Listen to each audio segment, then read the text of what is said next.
All right, we are live on YouTube.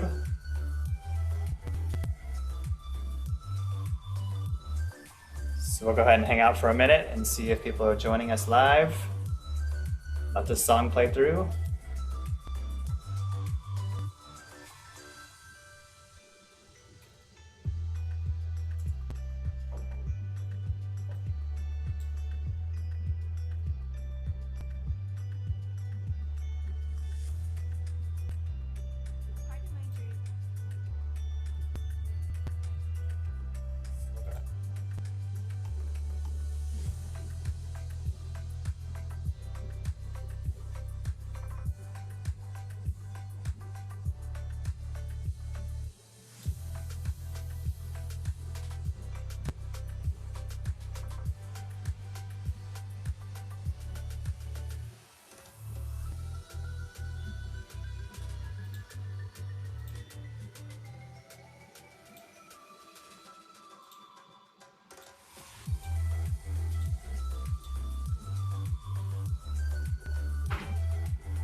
All right, I think we'll go ahead and get started now.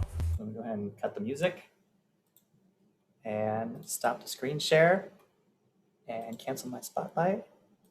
And there we go. All right, so here we are.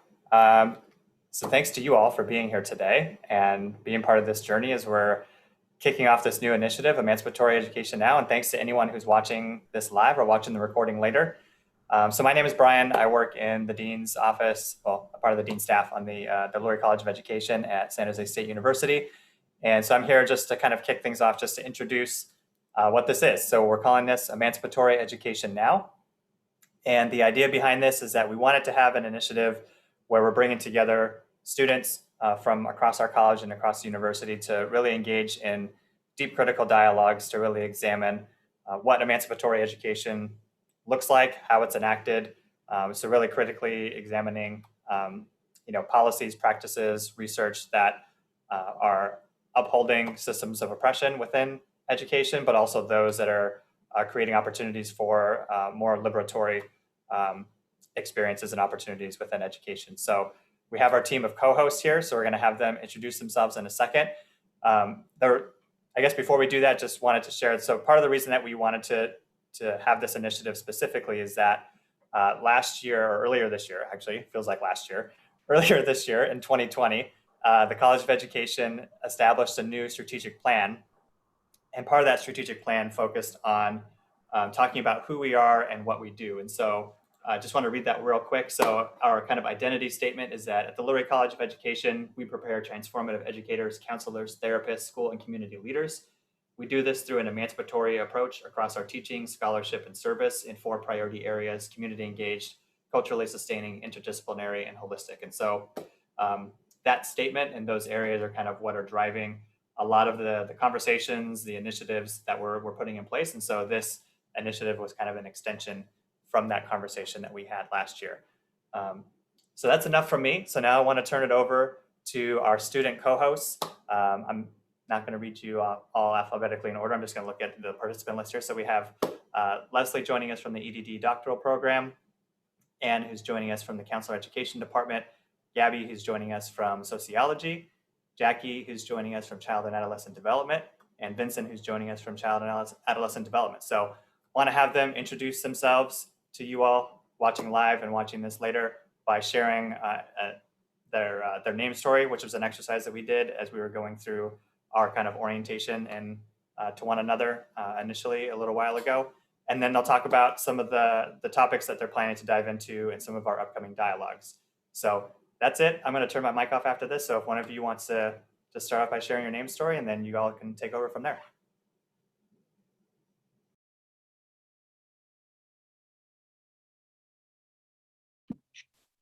Would anyone like to go first? Okay, Oh, you're mute, Leslye. Something's happening with my there you go. mic. Okay. Do you want me to start? I can start. Go ahead. All right. So Thank you. Welcome, co-hosts. I'm so excited about this initiative. My name is Leslye Marie Tinson. I am a second year doctoral student in the Educational Leadership Program. And my first name, Leslye, spelled Leslye, as far as I know, comes from being named after an actress that my parents liked, named Leslye Ann Warren. My middle name is Marie, after my grandmother's aunt, who her first name was Marie. And when my grandmother was born, her mom's sister named her. So my grandmother's middle name is Marie. And then when my grandmother had my mom, which is the oldest, she named her as her first name. So it was middle name, first name. And so when I was born, I was given the name Marie as my middle name. So that's my mom's first name. And my last name, Tinson, I'm not sure of the origins, but my father was born and raised in Mississippi, which is and has been one of many states where slavery was legalized and regularly used. And so as a Black woman, my lineage here in the United States leads me to the history of enslavement. So not really sure exactly how the name was given, but it is more than likely an inherited name from that history of slavery in our country. And so unlike, I'm sure that's not different than many other Black people that have been living here in the United States, but just understanding and recognizing the role that also plays, both within who we become and also access we might end up having to an educational system or freedom therein. So I'm really excited about this, and I'm gonna hand it off to, can I pick who's next? Or no? Go ahead, whoever wants to go. I was just going to comment real quick. I really love the way that you emphasize like that your name's spelled with a Y. And, that's something that people don't really think it's important, but it is. And so thank you for making sure that there's like value in that. Yeah, absolutely. Thank you.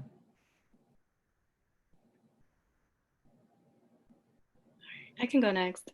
My full name is Jacqueline Lopez Rivas. So what I've heard about my name story is that initially I was supposed to be named Milagro, which is Spanish for miracle, or Guadalupe, which is also religious ties. And I'm glad that I ended up with Jacqueline just because I'm not like super religious affiliated. But the name Jacqueline itself, looking at the French meaning, it means may God protect.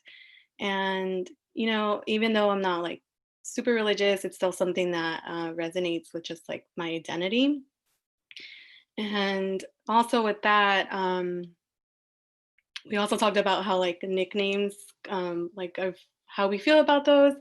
And for me, I feel like people do butcher Jacqueline, and it's just like, okay, like Jackie is just way easier to be introduced as. And I have like a lot of nicknames that are tied to specific stories or specific people.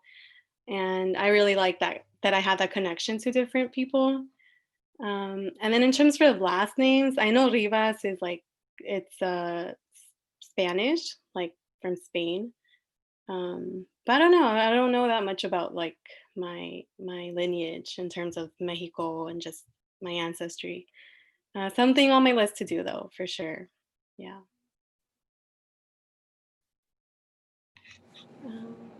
Yeah, that resonates of like potentially having a list of names. And I recall that my mom wanted to name me Dion after Dionne Warwick, which was a singer, right? So, and ultimately we don't know how they make those decisions, but yeah, we certainly start to embody whatever our name was that was given to us. So yeah. yeah, it's definitely part of our identity.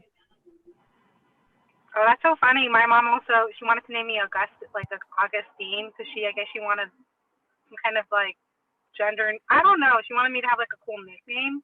So like Samantha, then I could be called Sam. So names like that. But I'm glad she went with Gabi. Gabi. I can go next. Yeah. Thank you for sharing, Jacqueline. I don't know. I think it's too bad that we have to shorten our names or we have to change them for other people just to make it easier for people to say. Yeah. It's always really cool when people can hear their name said correctly. Like when I worked with kids, they would get really excited when I would say their name correctly, and yeah, there was just this one kid named Jose that I remember, and he really he was like, "Oh, you're saying it the right way. You're not saying it like Joseph or anything like that." Or Aww. so I think they take that. It's really nice to hear your name said, nice, and I think you get recognized when people say your name because the name's a big part of it. So my full name is Gabriela Gupta, and kind of like Jacqueline's, my first name, it means in God I believe. So I think it means having faith, and my parents just really liked that name, and yeah, and I think they also like the nickname that came with it. I didn't really think of that, but that was a big thing they thought of, was like, what are kids gonna call her on the playground and stuff like that. And they purposely gave me a Latina name because my mom is from Colombia, and they wanted me to make sure that one of their kids had like an Indian name, and then one of the kids had a Latinx name. So my brother has an Indian first name, and I have the Latina first name, and it's just interesting seeing how we both navigate the world a little bit differently, especially when we've gone to India. It's just a little bit different, the looks he gets versus the looks I get. And yeah, my last name comes from my dad, he's from India, so that is my full story. And it's funny because my mom's maiden name also starts with a G, so if I ever incorporated all of them, I'd be a triple G, which I think is pretty awesome. Yeah, it's nice to have initials that go together. I know. I even know like some families will name all the kids with like the same initial and stuff like that. So, yeah. Mm-hmm. I love what everyone is saying too about essentially the theme that like names are really important, and having them recognized is important and matters, and having them pronounced correctly is important and matters. And I think that, showing the import of someone's name is a way of showing them respect. And so I really appreciate all of you sharing these perspectives. I can also share next if that's cool. So my first name is Anne. It has some meanings. None of them have been that important to me because I think my parents just chose it because they liked it. My middle name is Kathleen, which I think is kind of the same, just pretty, I like it. Then my last name is Lockmiller, which is a little bit interesting to me because it's of German origin, and I'm actually of German and Irish, I suppose, lineage, but I've always felt a much stronger connection to the Irish side, and Lockmiller isn't Irish at all, but any connection that I've had, which is not that strong, but any connection I've had is more through my mom's side, which is Irish. But I typically in my day-to-day life actually go by Annie, which is a nickname like you mentioned, Jackie, or Jacqueline. Do you prefer Jackie or Jacqueline? Actually, sorry, I want to double check. That's really interesting. I don't, whatever. I think Jackie. Yeah. Jackie. All right. Thank you for asking. Mm-hmm. So, yeah, Annie is the name that I've always like identified with more, just because it's what I introduce myself. It's what I call myself on a day-to-day basis. But like on all official records and everything, it's Anne. So Anne is almost, to me, kind of felt like an alternate identity of like when I'm in a formal space, when I'm kind of like thinking about my presentation, I'm Anne, and then every day I'm like, I'm just Annie. So that is my name story. Yeah, it's interesting that you touched on that. Like, it can be very setting based, between is it formal or informal. So I think that's why I'm going more with Jackie, just because like I feel like we're a smaller group that we can connect like that. But if it was like a networking event or event, I would be like Jacqueline. Mm-hmm. Yeah, and while Yeah. setting is important, I think it's also like there are ways in which people who might assume things about you based on your gender, or even when you correct them, they may still feel like I'm gonna say or call you whatever I want, which is part of that disrespect layer that I think we should continue to push back on. You deserve to be acknowledged and addressed by the name that you asked to be addressed by, period. Yeah. And that goes into pronouns too. Yeah, adding on to the conversation about pronouns is definitely really important to always introduce your name with your pronouns as well, because it like reduces the stigma for folks who may go by a different pronoun than he or she. And I really like that you pointed out how you had like different, like sometimes in certain circumstances you feel more comfortable like presenting yourself with this name or this other name, or like, Anne versus Annie, because I feel like I can also relate to that when I'm like juggling between Vinson, Vince, or like Vin or Viv. And yeah. So I'm gonna introduce myself now. My whole name is Vivian Tao Vu.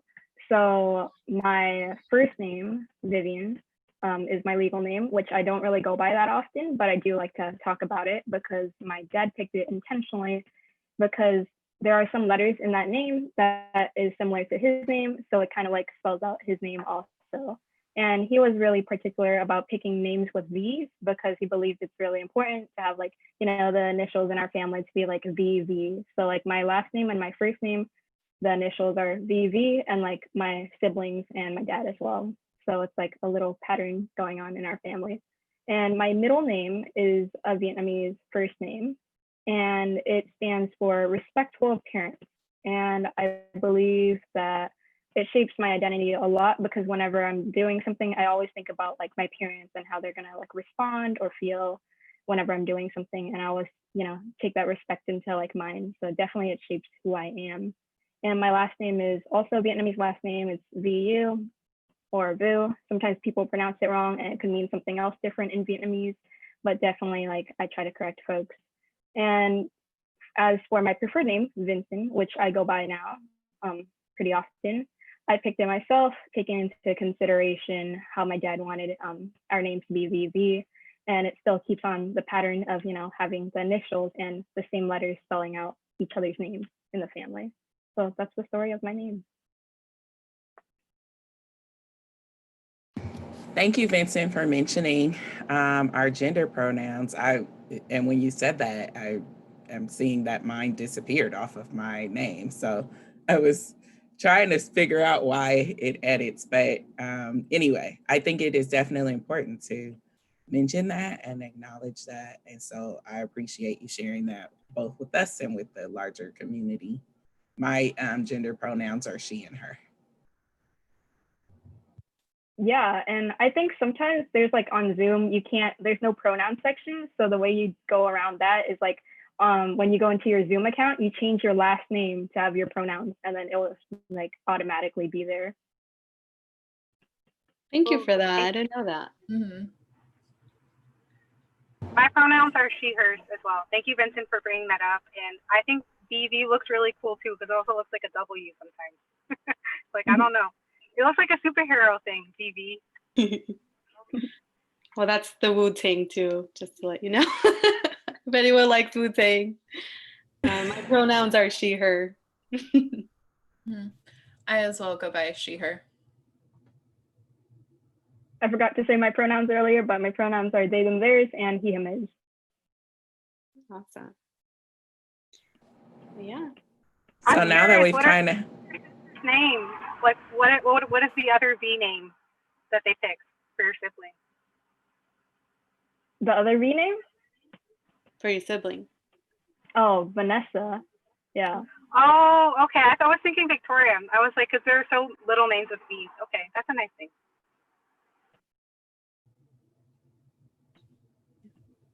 So in thinking about our introductions, the goal for our, is this a podcast or live, or I don't know what we call this. Is it a webinar, a radio show? But anyway, so sorry, we could talk about that offline. But in thinking about that, right, our goal is to talk about emancipatory education. So what do you hear when you think about those words and our theme of emancipatory education now? I can go first. Ultimately, the first thing that just like came to my mind is just freedom. So for me, it really is like giving students and children in general just like that freedom in their education to really be comfortable with their identity and creating those spaces and like um, not just the spaces but the connections with the teachers, the staff, everyone that's part of their environment. And that actually touches on what I would like to speak on, which is trauma, the concept of trauma-informed schools, just to have that approach and deepen the connection and understand the child beyond their student role and just kind of look at their whole identity.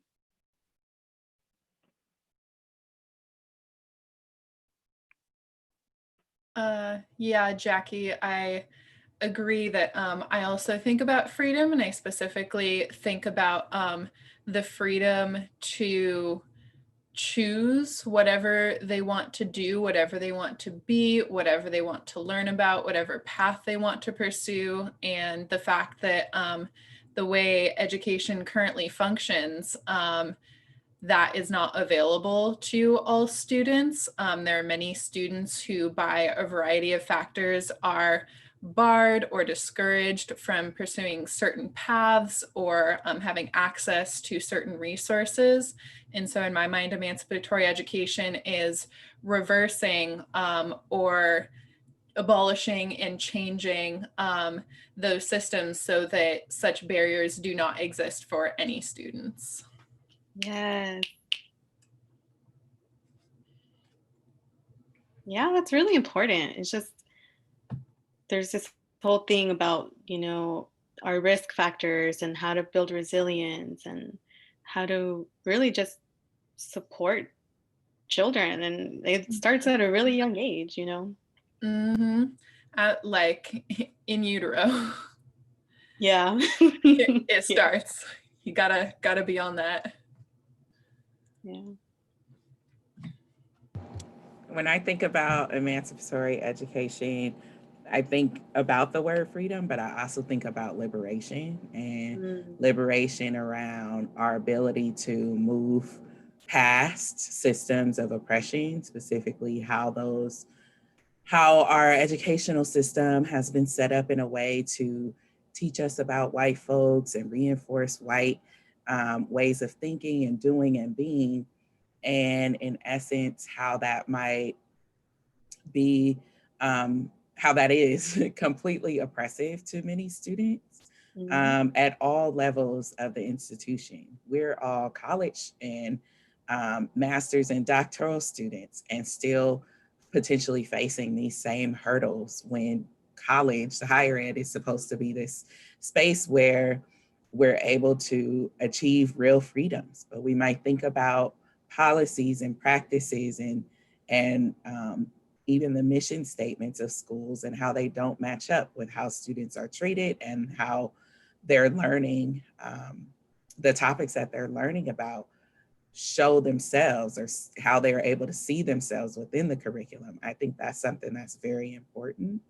And so just to mirror what some of you have said, our ability to connect, but also to become free through our learning and to determine what we want to learn about and expand upon is so critical. So I just wanted to share that. I was resonating with many of the descriptions you already had. Leslye, when you mentioned diversity in like education and like seeing yourself in the curriculum, I thought about the recent bill that California passed on ethnic studies, and I thought that was really interesting. Just so, you know, hopefully future students will be able to see themselves reflected in the curriculum. And that's what I think of when I think of emancipatory education, being able to see yourself represented in the stuff that you're learning in class and beyond class so you can apply it. Vincent, can you say a little bit more about the bill? So what was it about ethnic studies? So I think the requirement is in for college students, I believe, for college students to have it in their GE classes that they need to take one ethnic studies related classes starting 2023 or 2024. Yeah. Yeah, the bill is. It was really cool because I listened to a podcast by Code Switch, and they were doing, because it was actually like the 50th anniversary of the SFSU Ethnic Studies, the strike that happened there. And as I understood it, it's in all the CSU campuses. So I think there are like 23 campuses or something like that.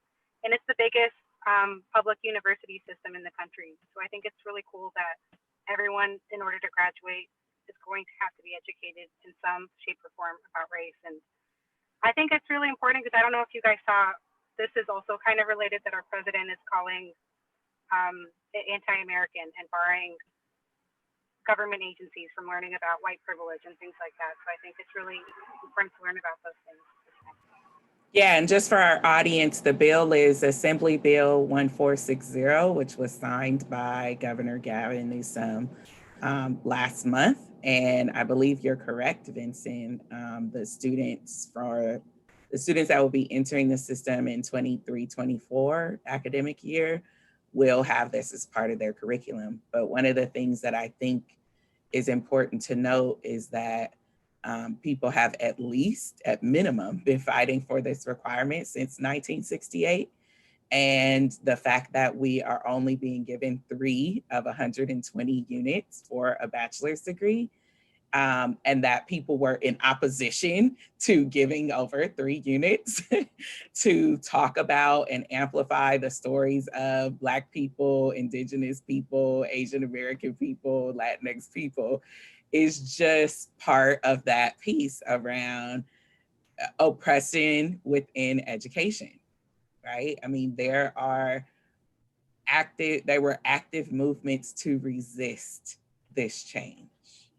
And I think it's sad that we had to go to the state legislature to require ethnic studies in our degree programs. I really, really, really think that is sad. So thank you all for sharing your pieces on this, because it's definitely a hot topic. And we'll see how each university will go about implementing and really holding themselves to the commitment of doing that for the students, right? But it's not simply just to tell stories. There's research that shows that students have better success outcomes when they're able to learn about themselves if they are a student from one of those backgrounds, but also the emphasis on student success for all. So when we're able to dismantle systems of oppression, all of us end up becoming free. And so it's important that we see that our liberation is embedded within each other. Yeah, I mean, that's okay. First, I just want to say 1968, that's way too long. Like, we're in 2020. I was born in 1994. Like, that's older than me. Like, I can't believe that. And yeah, like what you're saying, like, even though we have like our own individual experiences, like we are experiencing this as a collective. And I don't really know much about like how when policies are passed or bills, like how long it takes to implement. But 2023, that's 3 years from now. So I mean, the universities definitely have like time to create a plan to implement that, and I really hope they take full advantage of that, because when you're in higher education, you're developing people to be in these full-time roles, whatever role that may be, and just to really have that cultural competence and just have an awareness of like all ethnicities, and aside from your own personal biases and just be able to create a community in that way. Mm-hmm. Yeah, thank you, Leslye, so much for sharing all of that. Yeah, and Jackie as well. And so I want to like echo and thank you for everything you've said. And also, I think that it's just like, it's not enough. You know, it's a great step. I personally think that ethnic studies or something like it at an age appropriate level should be taught at every level, like from kindergarten on. Like it shouldn't be by the time you reach college. And Leslye, as you said, 3 out of 120 units by the time you've reached college, which not everyone even goes to college. And so I think this should be really baked into our education system and should replace like so many of the Eurocentric whitewash narratives that are sold from like the time we enter kindergarten, probably even earlier. Yeah, there is a bill. I don't know if it finished. Oh, go ahead, Gabi. I'm sorry. Go ahead. Oh, something exciting, and I like that you brought up the little kids about how I think kids of all ages have the capacity to learn, and that we need to create a more inclusive curriculum. And the Alamark School District, the ARUSD, actually just passed ethnic studies earlier this summer. Community members, one of the ethnic studies teacher, Juan Gamboa, he teaches in the Chicano Studies Department. They work together with parents, with community members, ex-students to get ethnic studies passed. So that's really awesome because that's a K-8 school. So the Alamark School District serves elementary school and middle school in the east side of San Jose, which has a good number of Latino kids and Vietnamese kids as well. So a lot of kids of color are going to be able to get that opportunity to get a more inclusive curriculum that doesn't have just missions. And yeah. I mean, the necessity, right, is not that each district, I think there are 1,000 school districts or something in California, that each district wakes up and thinks, oh, we should do this, right? And so there is a bill, as far as I know. I don't know the bill number, but there was a bill following the same path through the state legislature this year, looking at implementing ethnic studies education within the preschool to 12 grade curriculum. I wasn't tracking that bill, so I don't know the exact number of it, unfortunately. And I also don't know the status of it as of the end of our legislative year, which just ended in August. So, so perhaps that's something we could even think about including as a topic as we go through our radio show or podcast / Zoom meeting this semester. All of the above. It's really interesting that we're talking about all these bills that are passed and are starting to be like strategized on. And then for Gabi to bring up the fact what our president just did or had, you know, and just the whole thing about anti-racism training. And it's really just this like, I want to say like spectrum and just kind of like this back and forth, like tug of war and just, I don't know. So I personally am really happy to be part of this initiative and just have these conversations, and really it emphasizes how important it is and how much we can do together to like create change in the future, even now.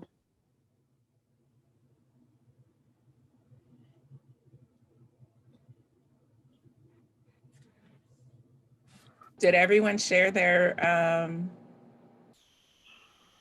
definition or ideas around emancipatory education? I think I just want to echo, I agree with everything you guys said about liberation and about freedom as well. I think emancipatory education to me just means not being able to have agency and choice. And I think, I don't know where I got this quote from. I think it was from my teacher that's teaching the sociology of education. But once you are free, the purpose of freedom is to go and help liberate others. Mm-hmm. So I think it's the idea that liberation is a constant thing, and that we're all intertwined, how somebody else said earlier. So that nobody is limited by their zip code, by the language that they speak, by the country they come from, by their immigration status. that everybody can get quality to a good education, because I think education is a really special place to be formed, both like intellectually, but also socially, and to be socialized. So I hope that every kid can get that opportunity, which is unfortunately not the case as of right now. Thank you, Gabi.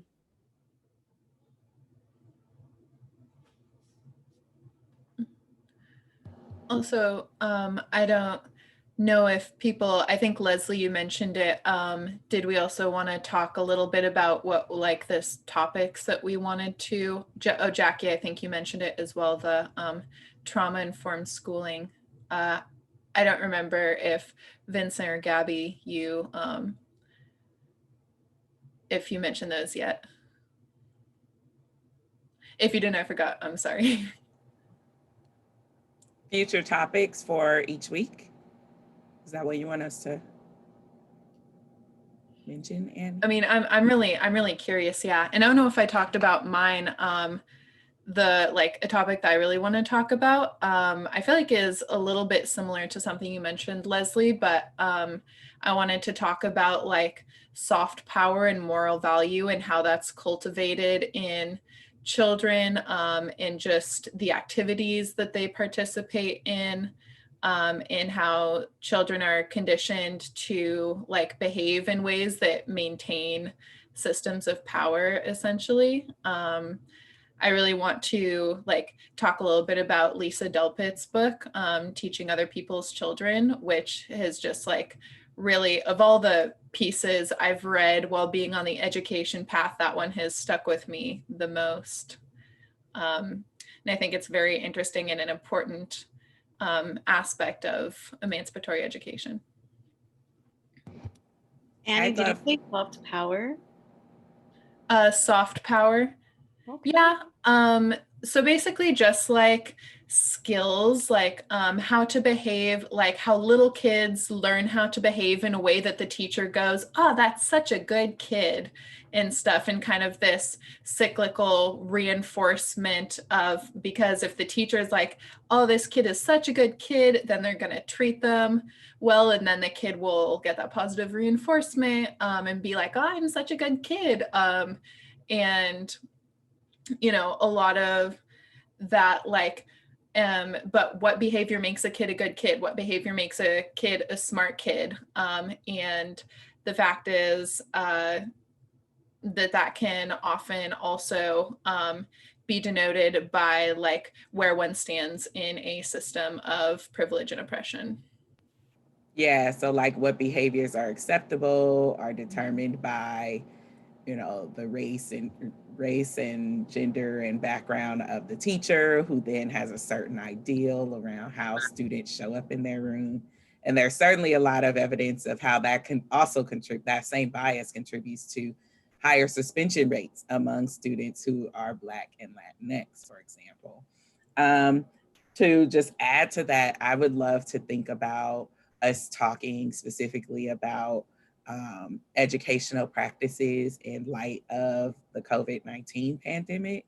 I think that there are, at least I've seen in the Twitter sphere and other social media, some very damaging educational practices around camera on versus camera off, wearing certain attire during class, completely staring at the screen for the 8-hour day, right? And these kinds of kind of insidious ways in which we're expected to, or feel as teachers entitled to govern students' behaviors, even in light of a pandemic, and even in light of the fact that most of us are working outside of our home or a corner in our garage, or even the assumptions that districts might have had about, you know, giving someone a hotspot and thinking that that's going to solve all of the other factors that are contributing to our inability to really just continue with business as usual.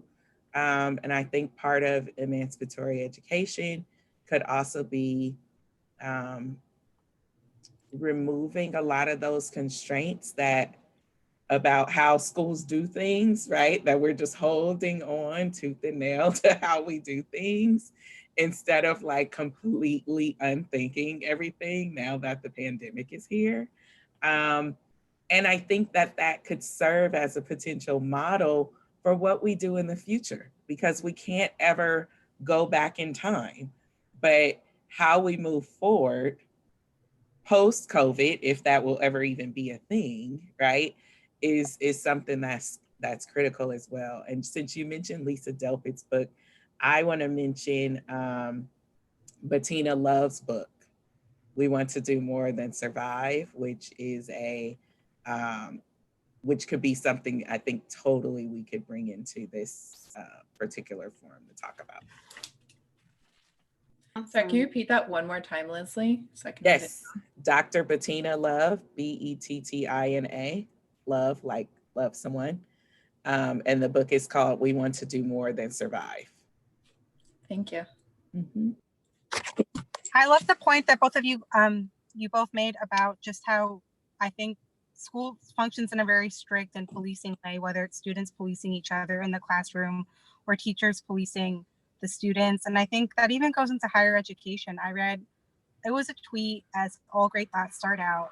And it was just a professor that said that as they started out, they were really strict about deadlines, and they realized that they had to unlearn that and learn about just infusing more compassion into their work and taking into account people's circumstances. And especially now, I think we do not start off in an even playing field at all. And I think that's being even more exacerbated now, that not everyone has the same capacity, and it's really hard to even make it to school. So I don't understand this whole thing, like Leslye saying about the camera always being on, always being attentive. For me, if I was a teacher, I would just be happy that people showed up to the class. Yeah, this is something I've even seen in my profession, that my students are like, when is the deadline? And I'm like, get it to me when you can. And even just, I'm thinking that, right? They're like, what do you mean get it to you when you can? Like just what I said, So, so we have certainly in our educational systems trained this way of doing things, right? And so, why are we doing it that way? Why is this so regimented? What goal do we then have for our society around teaching people how to just follow orders, which is not something that I want to do as an educator. I respect that.